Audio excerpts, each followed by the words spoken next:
Good morning, everybody. Welcome to the Flow Show. We're getting through this busy week bit by bit, and fortunately, there's been some good volatility, lots of moves around. So that's hopefully good for your trading. Morning, Mr. K-Man. How are you, sir? Morning, Ryan. Welcome back, mate. Good morning, everybody. Thank you, mate. Yeah, let's see what's going on, shall we? Another central bank up today after the one yesterday. So we'll go through the headlines.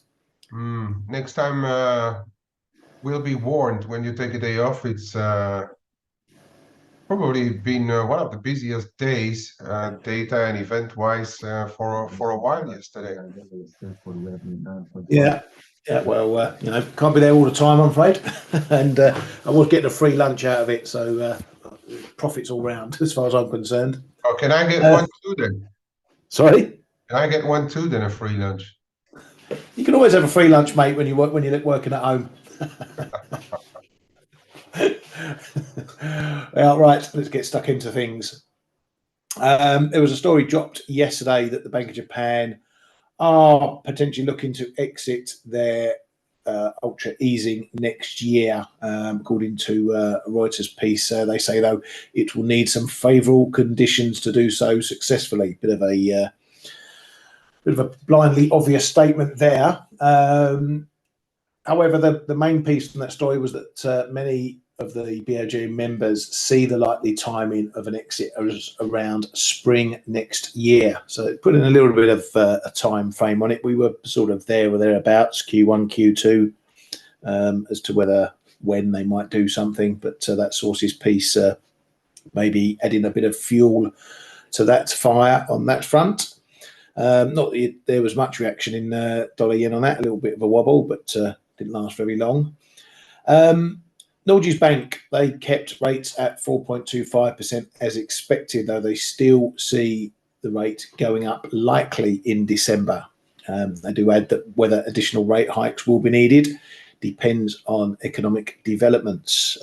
These guys are very clear on what they do with rates. They take forward guidance in all its glory there. There's never usually a surprise from those guys.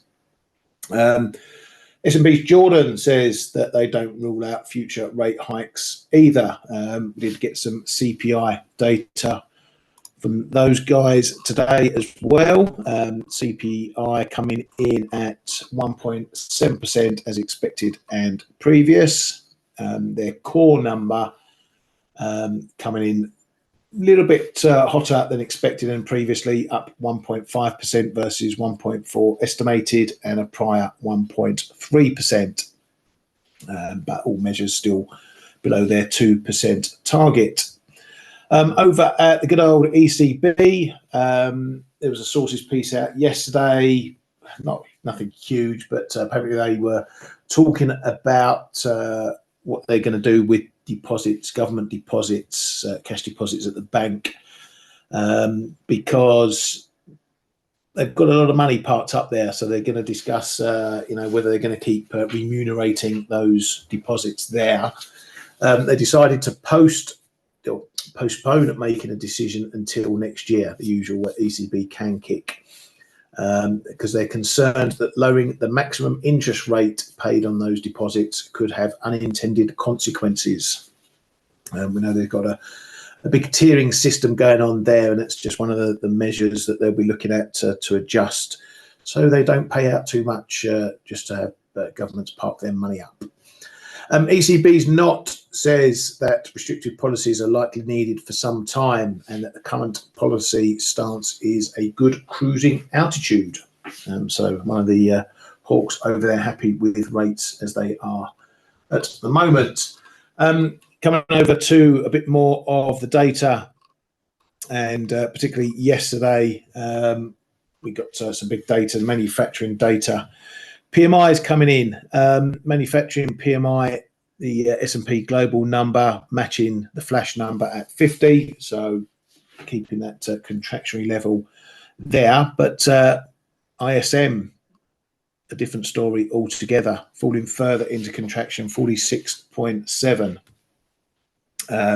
There was little tick up in the prices paid number, but that's still in contraction. Employment as well, going backwards a bit, going into contraction also. As you can see there, new orders not looking too hot either. So not too good on the manufacturing front, which is largely par for the course around the globe at the moment. The big services number is the one we'll need to watch because that's going to be the bigger impact of the two. I'm just looking to see if we got the expectations up there. Where are they? Is that today, the ISM, Kay? No. The No, services number? When's that? Is that tomorrow? I only see durables and factory. Oh, it's tomorrow. It's after the jobs number, the services. Yeah, services is tomorrow. So that's going to be the bigger one to watch. We're expecting 53 versus 53.6. So that's going to give us a little bit of a secondary wind after the NFP stuff goes through. So we'll keep an eye on that one. Over in Jolts, as you can see there, can you see it there? I can't find it. There we go. A little bit up over expectations and last month, but still well below that 10 million mark. Not much to take home from those numbers. Kay, got any thoughts on the Bank of Japan stuff and anything from the ECB before we get stuck into Powell? No, perhaps you missed it, but yesterday we had a stark warning by Kanda saying that speculation was the major reason for the move. And Suzuki also commented and a couple of others, but really when we went up in the high 151s and again, we're not 100% sure what they are actually looking at, but the yen is really weak against everything, especially against the dollar, of course. But yeah, we got that speculation word came into play yesterday, and that held the market back from taking dollar yen and yen crosses much higher yesterday. That's the main thing on those comments. For the rest, no, there was a bit to do about the government stimulus plan again, which is coming in a bit higher than prior expectations, and then bit of confusion what is to be taken up in the numbers or not. And I think actually the media is a little bit under the reality still, because there's they didn't take into account the full one-off tax cuts, in my opinion. So that's the other side of the coin. No, for the rest, I don't have much to say about the Bank of Japan. Comments on the ECB is regarding the remuneration on deposits is, I think, part of the package that we had the day before yesterday, or after the ECB came out saying that they will discuss plans and packages during the winter. And I reckon it's just somebody who picked out one item of the whole thing and made an article about it yesterday. Fact is that people like Not and stuff the hawks are saying that we are in a good place. So that makes us all think, or makes me think at least, that the ECB is also, barring surprises, kind of done. That's my view, at least. And that's about it. Over on those US events and numbers. I know you still need to start talking about the FOMC, but it's been a package as well yesterday, and it's been like a triple, a triptych, as I call it, between the US Treasury, the ISM, and the FOMC. The reason why the dollar all of a sudden, the reason why the dollar post FOMC especially started to come off. So yeah, yesterday was not a great day for dollar, for the dollar, and not for the dollar longs either, on that front. But I know you still have to talk about the FOMC, so I don't want to front run your paperwork.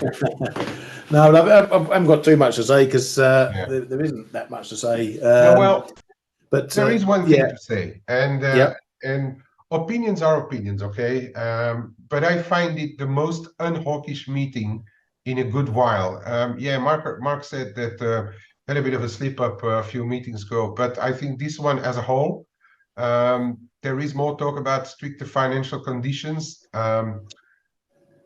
People are saying that they are in a good place as well. I do think it's going to really take a big surprise on the inflation front or so, or tomorrow another big bumper labor report to make them hike more. And I guess that that was filtering through in yesterday's meeting as well. Powell repeatedly spoke about those financial conditions, and yes, they are leaving the door open, and yes, the data are good.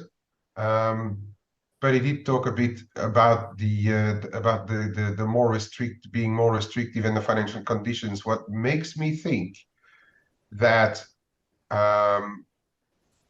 when we saw those U.S. Treasury plans coming out saying that they're going to do more bills and then bonds and notes, and then Powell later, it does make me think, and usually I'm not a conspiracy theorist, but that they aligned themselves a little bit to for yesterday to come out with about the same speech, and that really put the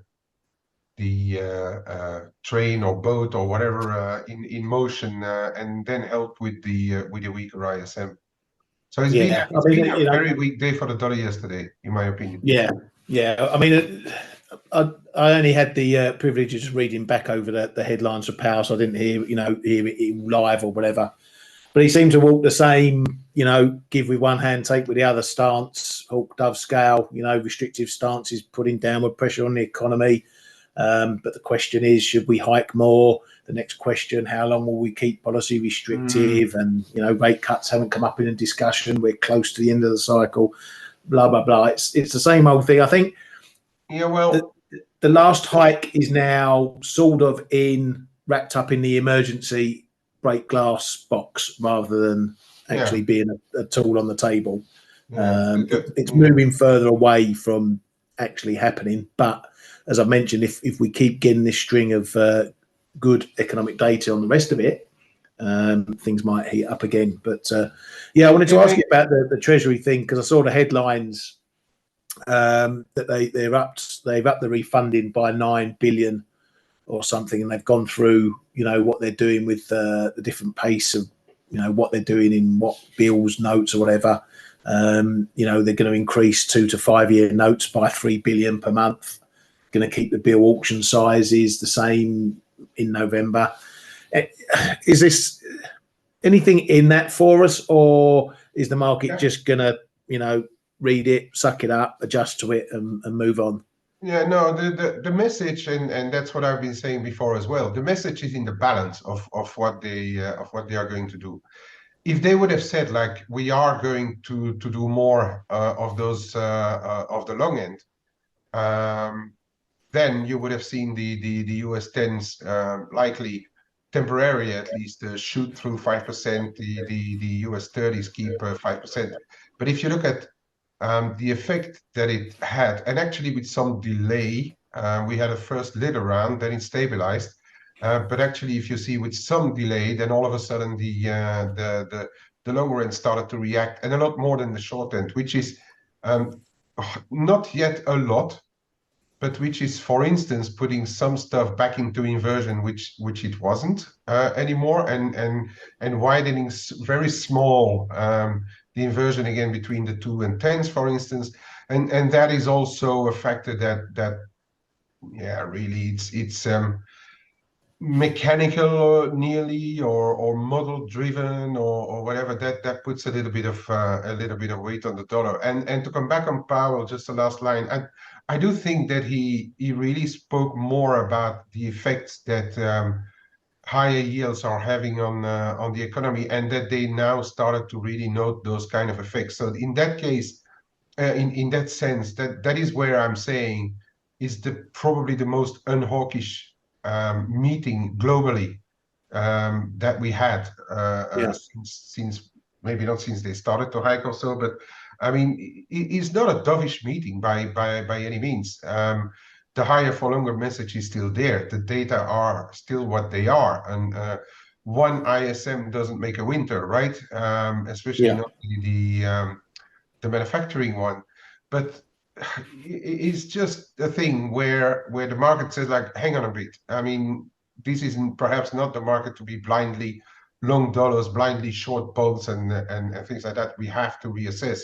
And then you see the equity markets also responded um, pretty heavily, taking the S&P quite a bit higher as well. Well, and others. But you know, it's one of those things where the market says like, hang on, this is perhaps we need to manage our books a little bit here. Still, also made a good point, and I will show the 10-year yield as well. That CTAs probably would have to buy back some 10-year futures also when the yield went below 480. We hung around for a while. Now we are trading below. So all of that is like, as I'm saying, like it's all a bit of part of the package, right? Yeah. Where the market needs to reassess, and Yeah. then you add to that in FX that we are holding levels. And that's more on the technical side of things. You're holding levels. We tried the 105 or close to 105 in euro dollar yesterday again. We tried the 121, the figure on the cable. We tried to get up to those prior highs in the dollar yen, and we, you know, this, and we tried even the dollar Swiss, you know, around 91, the figure I've been talking about for a while. We've tried all of that, and it's again a failure, or we couldn't break. And then you that also adds to what the market is thinking about, like, hang on, you know, this is not a one-way street in the dollar, despite the data and weak data in Europe, for instance, if you make it by comparison. So that's really what happened yesterday. Yeah, yeah, and it just shows you again, you know, how central banks, or particularly Powell, has been pretty good at sending a message. You know, last FOMC they were just attentive to the moves in yields and the tightening that it's causing, and now they've stepped it up a tiny bit to a bit more attentive, and that gets the market thinking about it. But yeah, I mean, it's as I said, you know, coming into this week, start this week, it's all about where we are coming in. Can we go anywhere new? Can we break the ranges? You know, come through all the data, all the central banks, everything going on, where are prices left? And for now, they're sitting in the range. You know, we've come through everything this week so far.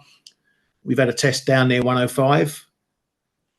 We can't get through there. We can't get through 107. That's your ballpark. You know, where if you want to play around in the middle here against your levels, that's fine. But these are the edges you want to put a bit more faith into, have a bit more conviction trading if you get near them, if you get close to them. And, you know, as we say, trade between the goalposts and see what's what.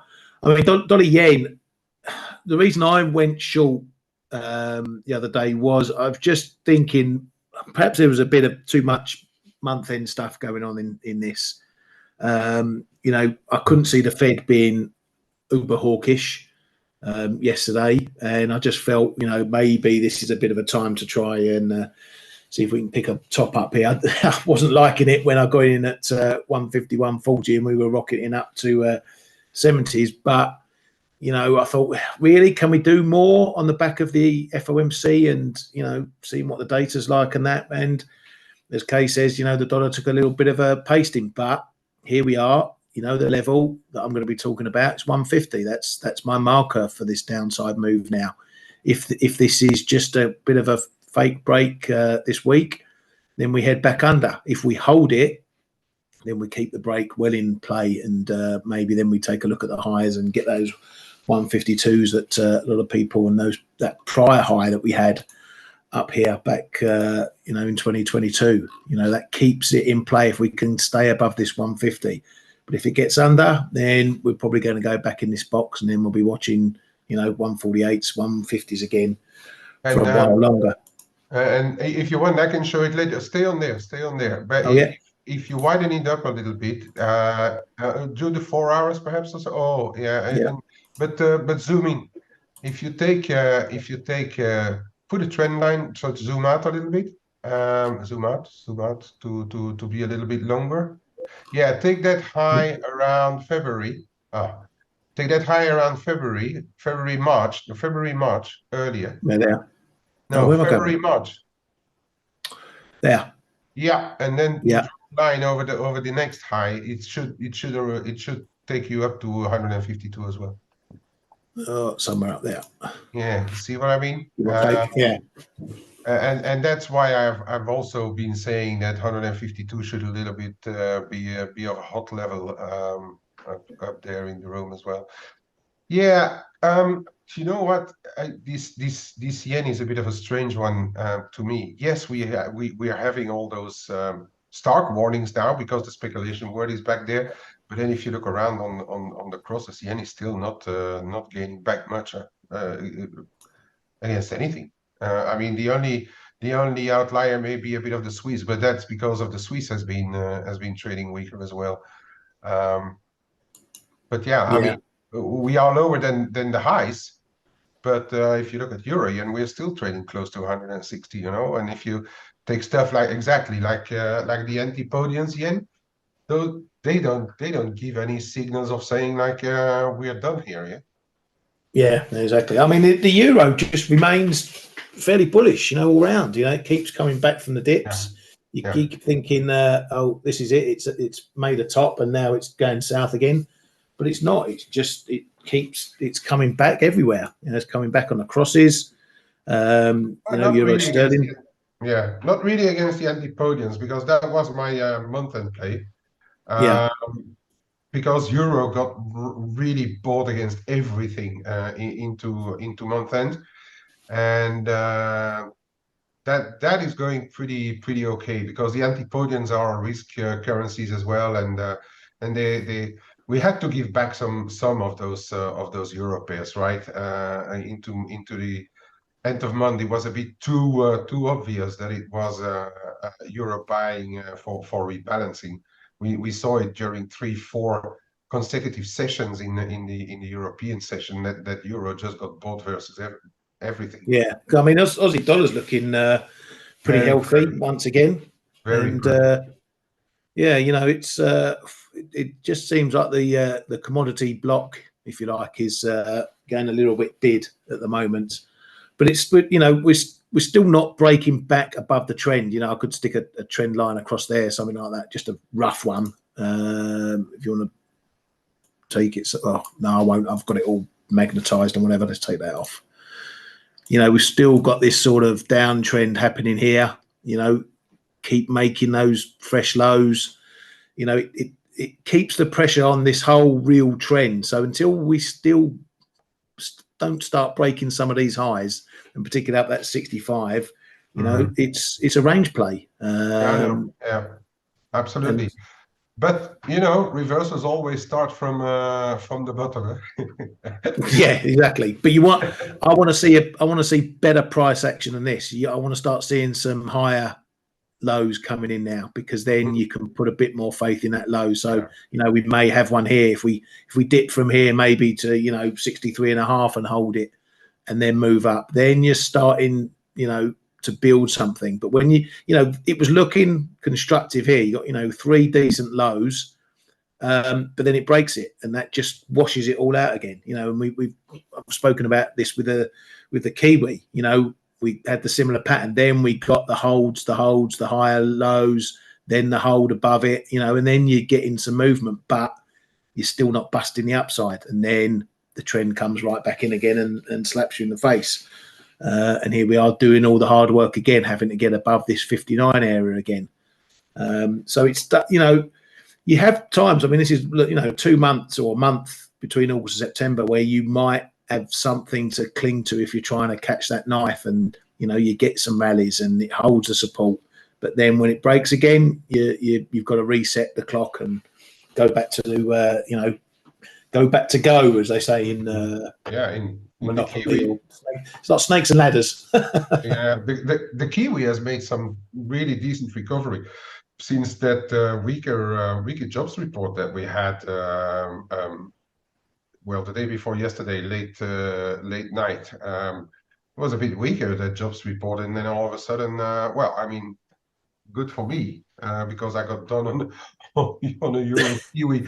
But I mean, for once I was lucky. I think I've been done on like 3 pips or so from the top, which is really a lucky one.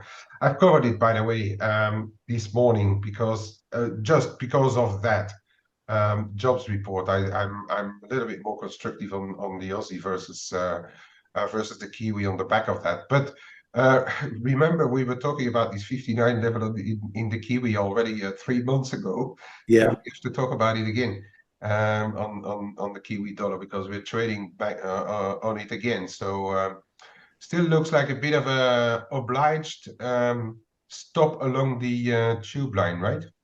Yeah, exactly. And, you know, Aussie key, you can always judge it again, you know, what's moving Aussie dollar, Aussie dollar, Kiwi dollar.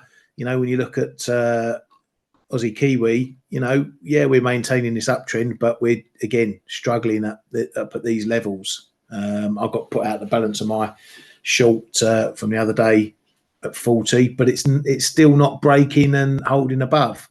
And we know the magnet line that is 108. So, you know, nothing is out the woods on this stuff. But, you know, just to go back again, this is what you look for this week. Through all the events, if you get sucked into the day-to-day moves, end of the week, where are we? Are we at new levels? Are we going to set new ranges? Are we breaking somewhere we haven't been for a while? And in most of the majors and most of the pairs, the answers at the moment is no. And that's why you can't look at the data, look at the FOMC and think, yeah, you know, dollar's going to rally 500 pips or dump 500 pips. Euro's going to do the same, because we haven't done that for months through all that. Ali's, before I hand it over to you, Kay, Ali's asking about dollar CAD, tempted to go long for a long-term trade. Support levels. Well, Gav pointed out pretty well, you know, we've had this 138 area, been a resistance point. That's our close support point at the moment.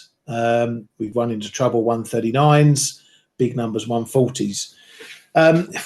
If you want to be going a long-term trade here, then you've got to go small if you want to start entering here. So if you want to sit in a trade for a few months, I don't know what your risk is, 1%, 2%, you've got to split your trade up, I think, cut it up into bits, pick your support points. The big support point is obviously one of them, 136.5. You might be at lean on 137, definitely down to 135s, 134s, that sort of area. So, you know, it's okay saying, yeah, I want to buy it here for long term, but you can't do that with a 50 pip stop. You've got to give yourself some room on that, Ali. And if you're trading long term, well, watch your target, or rather not watch your target. What are you looking for it to do on the upside? You know, you expect maybe the BOC to be the first to cut rates. I'm not so sure, but, you know, that's your strategy. So you're going to be thinking that we're going to be going over 140, maybe up towards these highs. So, yeah, when you longer term trade, you've got to dip in little bits so you can spread your risk. So if you are wrong, you plan that in. So what I tend to do over, you know, something like a longer term trade, I'll say, right, well, I'm going to risk 1%, but I'm going to put a bid on here at 138. If we get down to 136.50, I'll put a bid on there. If we get back down to 135, I'll put a bid on there. And over all that space will be my 1% risk. And then my stop, I don't know, will be 133.5 if that's what I decide to do it. So it may mean you don't get in all your trade. You know, if you think I'm going to buy 138, 136.5, 135s, it might not go that low. You may just get 138, 136.5 or 137. So you may not get all your trade on, but that doesn't matter. It's better to be in something and it working than in all of it and it not working. And then maybe you add on positions as it starts breaking higher. You know, we break 139 and then 139 becomes support. Well, then you think, right, I'm going to add my position there and I'm going to bring my stop up, but I still keep that 1% risk. And when you do that, you take the pressure off because you're not worried about all this pissing around between 138 and 138.60. When you're trading longer term, you can sit back a bit. You know, you're not so much concerned with intraday noise. You know where your risk is, and you let the trader breathe a bit and hopefully it goes your way. So that's what you're doing, eh? Good luck, and yeah, let us know how you get on, where you start getting into, where your stop is. I always, even if I'm not sure on a longer term trade where I want to put my stop, I'll have a disaster stop in, just in case, something flash crashes. I'll have something in somewhere that if it does blow up, I've got a disaster stop in, and I'm not going to, do my account. I may do a little bit more than my risk, but I'd rather do that, get caught out on 1.5% than not have a stop in and find I'm 5% off. So you got to manage the trade, but do that before you start, Ali. Plan your trade before, where you're going to enter, where your risk is going to be, and then do your trades. And don't go chasing. I have a big FOMO issue when I want to go long term. I always start too early.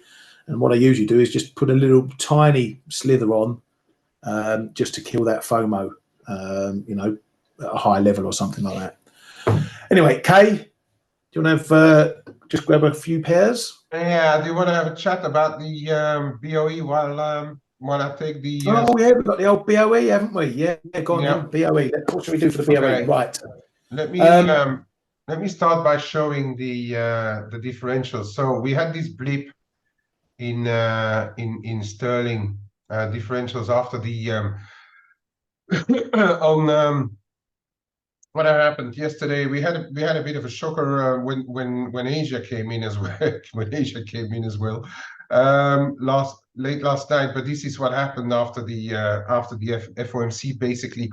But we are already coming back because European and sterling UK yields are even though the dollar yields are coming off, and that has a direct impact on the dollar side of things. Yield differentials are still not showing the viability of moves, whether it be in sterling or in the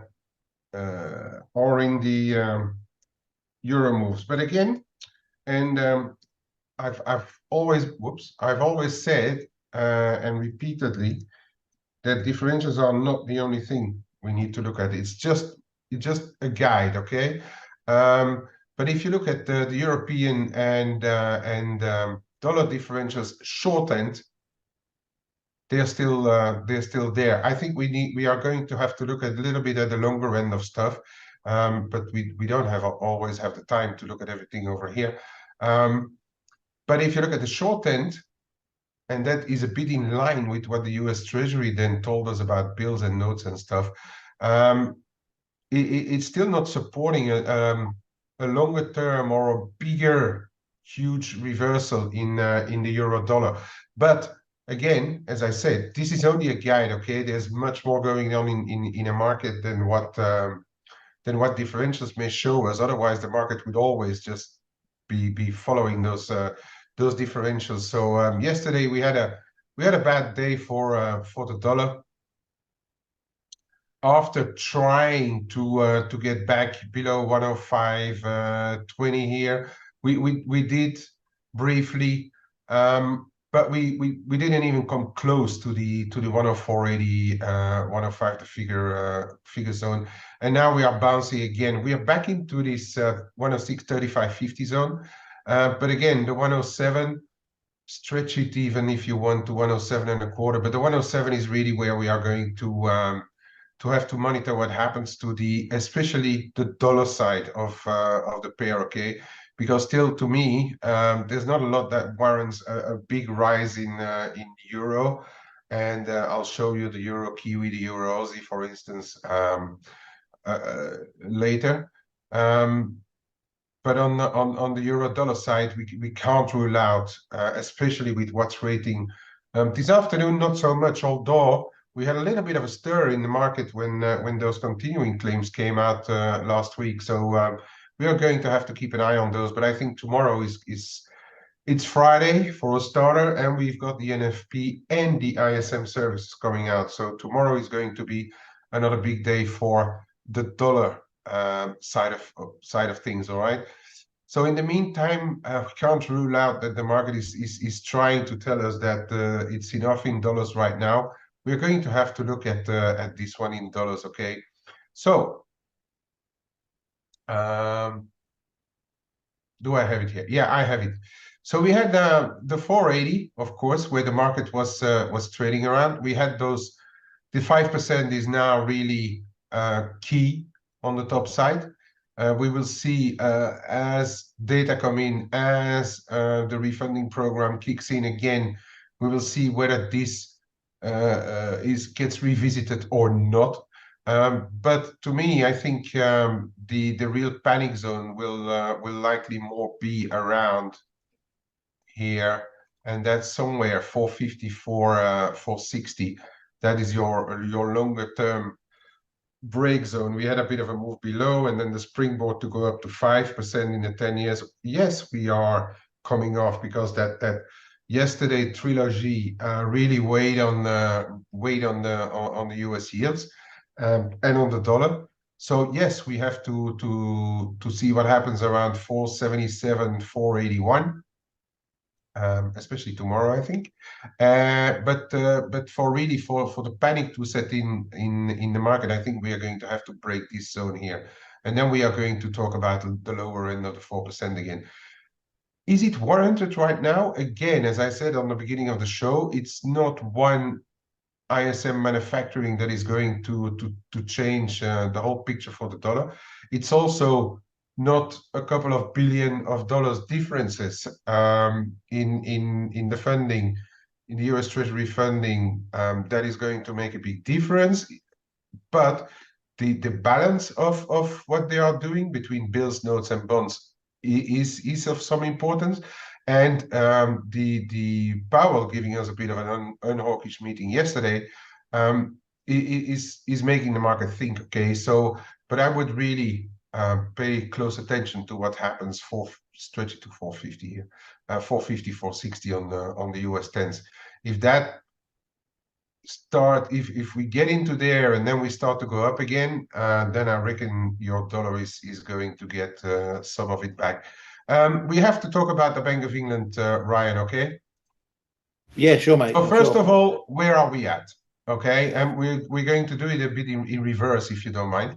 Where are we at? We had a visit under 121 yesterday in the cable, and I was saying in the room it felt a little bit cold under the 121 level in the cable, and that's exactly what happened. Sterling dollar is still remaining a bit on the heavy side globally, barring yen. But if you look at stuff like sterling Aussie, sterling Kiwi, sterling CAD, stuff like that, it's still a bit on the heavy side. If you also look at the euro sterling, it's back well above 87 after a visit below.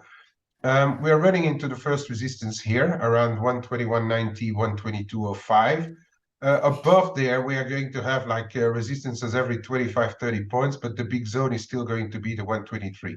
We had a spike above earlier in October, but I would still say that a close above below this zone is going to tell us whether sterling has more power to go higher, or we are going to cap in there. Of course, there's the dollar side, but this for the cable. Euro sterling is still basically in a move up. This is a bit of a wedge, still in a move up. I'm not a huge fan of the euro, but we have to note that all the lows are still higher in the whole of this move. Okay, so this is still oriented to the top side, regardless what happens over here.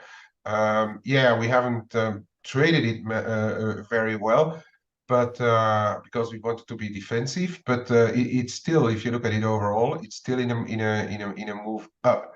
Right. What are we going to do today on the Bank of England, Ryan? I'm saying it's could be a bit of a somewhere a non-event, but just the fact that Bailey is part of the Bank of England, he's probably going to keep the sterling under the cushion.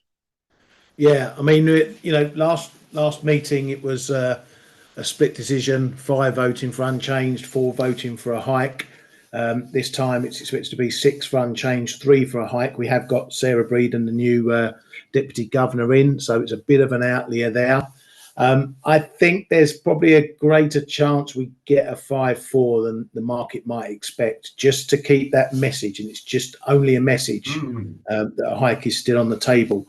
I don't, given what you have to look at is what is the pound, what is the dollar doing going in. The dollar's weaker today, okay? That's going to be the main theme if that continues. That's going to outweigh whatever happens at the Bank of England. For now, right now, as I sit here, I don't see any pound weakness over the BOE lasting. So if you get a dip in cable, I don't see that lasting. I think that might be worth a fade.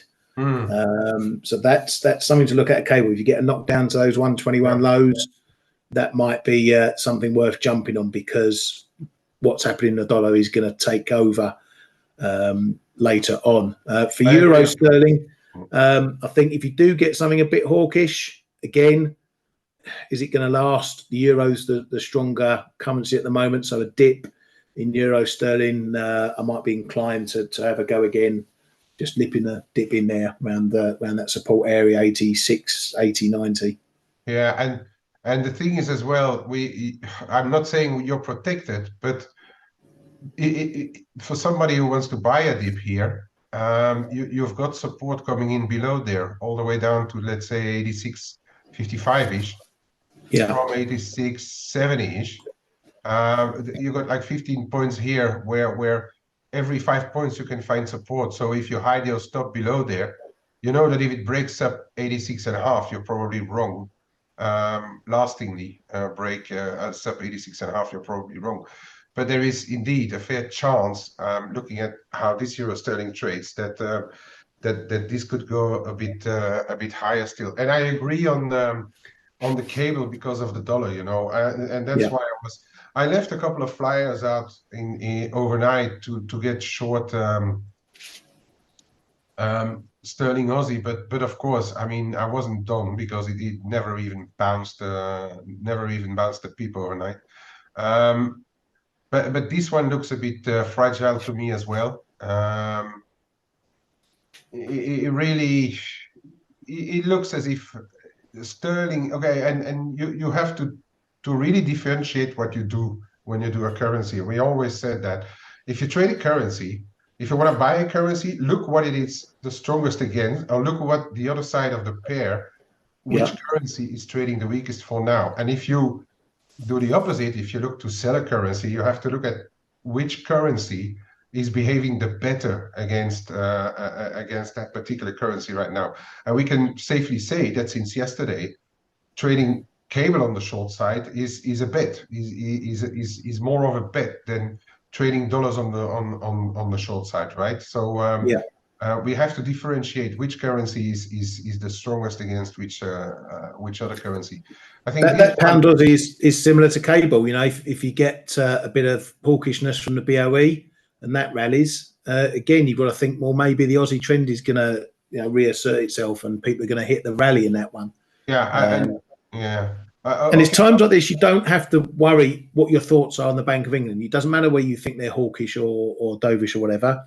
Look at what prices are doing in the meantime. In that cases, you go with the strongest trend of the day or week or whatever. Yeah, this one you could actually, I think if we rally, this is going to be nearly 1%. If you rally from here up to high 190s, it's probably already going to be enough.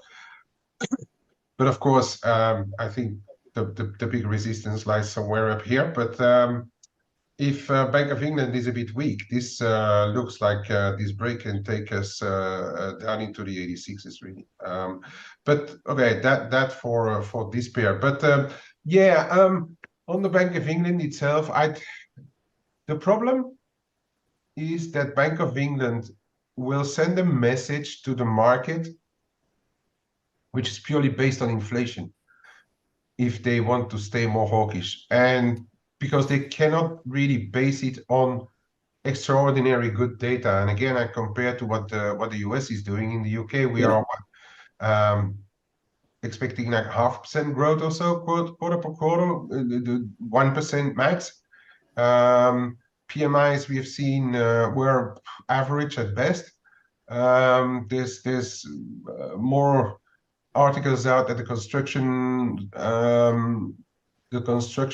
side of things is not going particularly well either. So I'm not inclined to buy too much sterling on the back of that. So the only one really where the Bank of England is going to try and keep the hawkish message is really on the inflation front.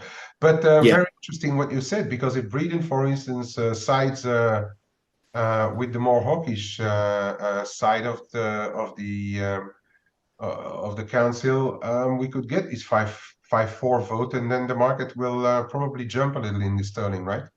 Yeah, exactly. And then you got to look at the other side and see if it goes too far.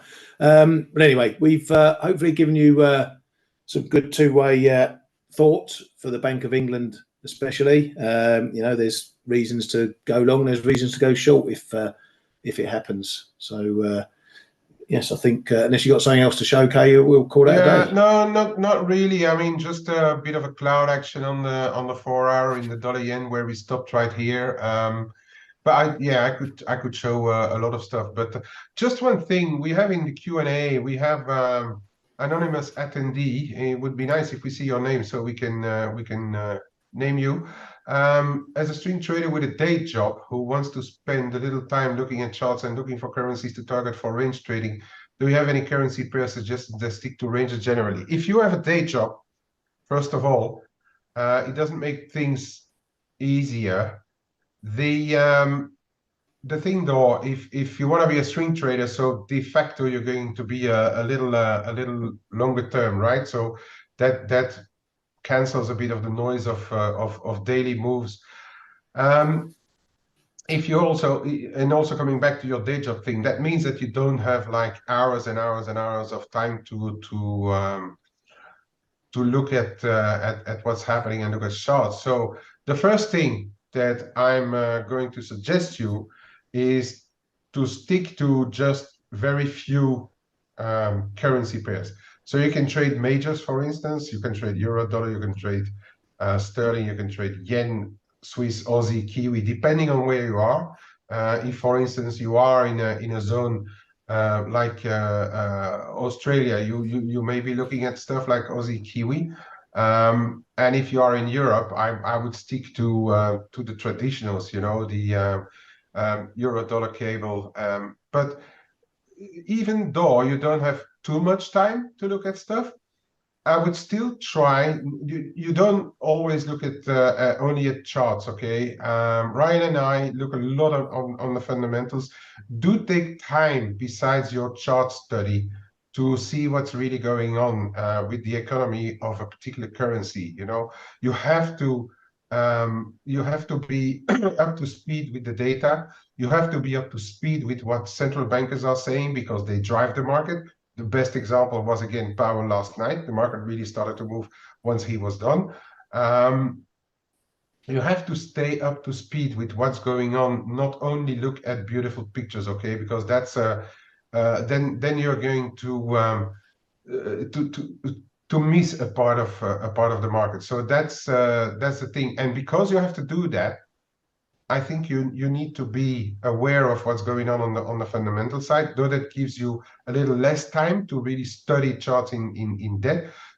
So then you have to really stick to few currency pairs and prioritize the currency pairs in the time zone where you are. Yeah, I'd second that. I think, as mentioned, euro dollar 105, 107. It's the most liquid FX pair. And it does tend to range a bit. Otherwise, look at the crosses. Euro sterling, it moves at snail's pace, but it means you're not going to be coming in every day looking at it twice and it's 50, 100 pips away from where it was the day before. You've got time to pick your levels and trade between the ranges. Another crosses, slower crosses like Aussie, Kiwi, exactly that. Right, well, we need to call that a session, as we've been banging on for quite some time now. So have a great rest of your day. Be careful over the BOE in 40 minutes for you Yanks who might be joining us. It's not too far away. It's right as we start face. So join us on there. We'll be giving our live reaction to that as well. Have a great rest of your day, and we will see you for the jobs report tomorrow. Have a good one. Cheers, Kay. Cheers, guys. Hey traders, this is Blake Morrow with ForexAnalytix. Thanks for stopping by our YouTube channel. Don't forget to like these videos, share them, and subscribe to our channel so you don't miss any of the content that we provide here for free. Thanks for stopping by. I'll see you in the next video.